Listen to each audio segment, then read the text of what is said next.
नमस्कार नीलिमा किचन आपण मानक अनेक अनेक स्वागत। आज मु आपण मानक सहित शेयर करी खूब कम समय रे गिना भापा पिठा रेसिपी। तेबे भिडियोटी को प्रथम रु शेष पर्यंत देखंतु भल लागिबो।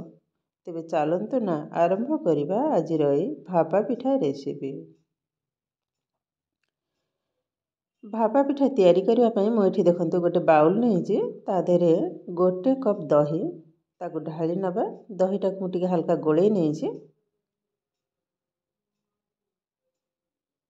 एबे पकई नबा चीनी।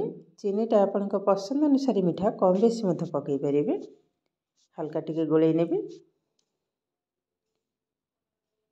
देखो गोले नेले एबे दे दबा सुजी। सुजी एठी मु गोटे गिना नहीं जो पतला दाना सुजीटा ताकू मत मु ढाली नेले एबे भल भाव रे मिसे नबा जेमती गेटालिया न रहिबा।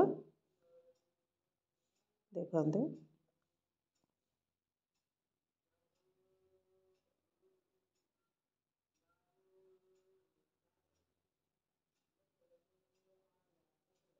देखंतु भल भाव मु मिसे नेले एभली भाव रे टिके आउ टिके फेंटी नेबे।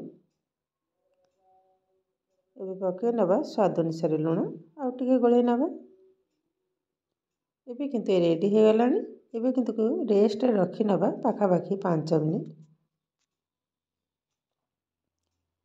5 मिनिट पर कवरटा को खोली नौचे आउ थरे मत गोले नेबी। देखंतु सुजीटा मत फुली हो जाइए आउ टिके पानी लागिबो। अल्प टिके मु पानी पकेबी। ठंडाटा भी मोर जोर हो सहित भी मत जर तो आज भाविली अल्प समय केमती गोटे रेसिपी तैयारी करा जाए तो से सकाश आज भापा पिठाटा मैं तैयारी करछि किंतु बहुत अल्प समय रेडी हो।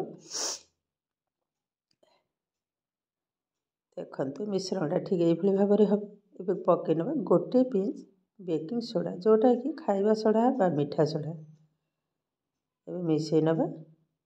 ये किंतु हमारे रेडी हो गला। एबे साइड कर ने देखंतु पिठा तैयारी करबा पई म ठीक गोटे साइज रे 3टा गिना नै छै। एबे टिके तेल को ब्रश कर नबा सब गिना रे भल भाव रे किंतु तेलटा को लगेबा को हम। देखंतु ए भली भाव रे सब जगह गिना रे मध्य म ब्रश कर नै छै तेल। एबे से आणरो दे दबा। गिना किंतु फुल करिबिनी आधा गिना ही रखिबे नहले किंतु ए फुलीबा पिठाटा बहुत। बस एते की 3टा गिना रे रखि नेबे। देखंतु रखि नै छै हल्का टिके टैप कर नबा ए भली भाव रे। एबे किंतु रेडी हो गलानी। तो गैस ऑन करी कढ़ाई बसे नै छै दे दे छी पानी मसे नै छी गोटे स्टैंड। एबे कवर कर नबा तो जल्दी पानीटा गरम हो जिवो। एबे कवरटा खोली नेबी। देखंतु पानीटा भी भल भाव गरम हो गलानी।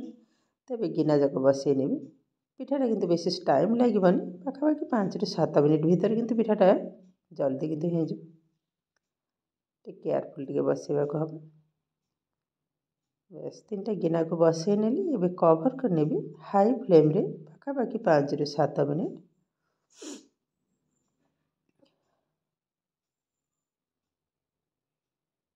पाखापाखी 7 मिनिट पर मो कवरटा को खोली नौजे। देखंतु पिठाटा केते सुंदर भाव रे फुली जाइछि मझिरे मत फाटी जाइछि। देखंतु एबे टिके चेक कर नबा गोटे काठी सहायता रे। देखंतु काठी रे टिके भी लागेनी त माने पिठाटा हमर पूरा पूरी हो गलानी। सब गिना मत मु टिके टिके चेक कर नेबे।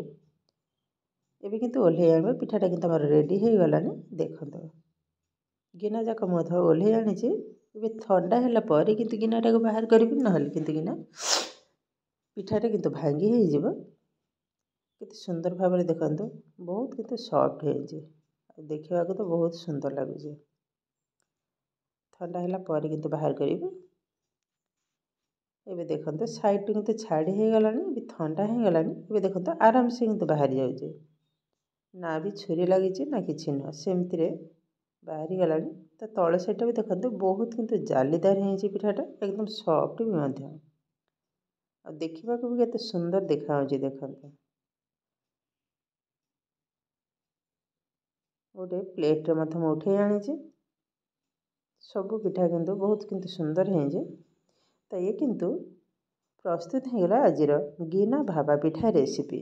तो आज भिडियोटी आपण मानक केमती लगे कमेंट करने को जमा भी भूलें। आउ जदि भिडियोटी भल लगे लाइक शेयर एवं सब्सक्राइब करेंगे। एमती आहरी नुआ नुआ नोटिफिकेशन पाइबापी पाखरे थिबा बेल आइकन को क्लिक करेंगे।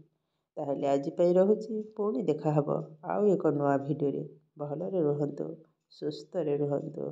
नमस्कार।